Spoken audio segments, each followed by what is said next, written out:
حضرت ابو ہریرہ رضی اللہ تعالی عنہ سے روایت ہے کہ رسول اللہ صلی اللہ علیہ وآلہ وسلم نے فرمایا کہ جو لوگ رمضان کے روزے ایمان و احتساب کے ساتھ رکھیں گے ان کے سب گزشتہ گناہ معاف کر دیے جائیں گے، اور ایسے ہی جو لوگ ایمان و احتساب کے ساتھ رمضان کی راتوں میں نوافل یعنی تراویح و تہجد پڑھیں گے ان کے بھی سب پچھلے گناہ معاف کر دیے جائیں گے، اور اسی طرح جو لوگ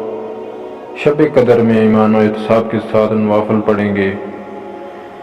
ان کے بھی سارے پہلے گناہ معاف کر دیے جائیں گے۔ اس حدیث مبارکہ میں رمضان کے روزوں،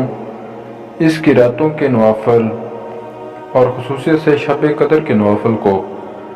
پچھلے گناہوں کی مغفرت اور معافی کا یقینی وسیلہ بتایا گیا ہے، بشرطے کہ یہ روزے اور نوافل ایمان و احتساب کے ساتھ ہوں۔ یہ ایمان و احتساب خاص دینی اصطلاحیں ہیں، اور ان کا مطلب یہ ہوتا ہے کہ جو نیک عمل کیا جائے اس کی بنیاد اور اس کا محرک بس اللہ رسول کو ماننا۔ اسی ایمان و احتساب سے ہمارے اعمال کا تعلق اللہ تعالیٰ سے جڑ جاتا ہے، بلکہ یہی ایمان و احتساب ہمارے اعمال کے روح و قلب ہیں۔ اگر یہ نہ ہوں تو پھر ظاہر لحاظ سے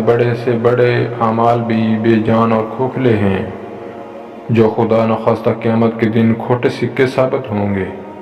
اور ایمان و احتساب کے ساتھ بندوں کا ایک عمل بھی اللہ کے ہاں اتنا عزیز ہے اور قیمتی ہے کہ اس کے صدقہ اور تفعیل میں اس کے برسا برس کے گناہ معاف ہو سکتے ہیں۔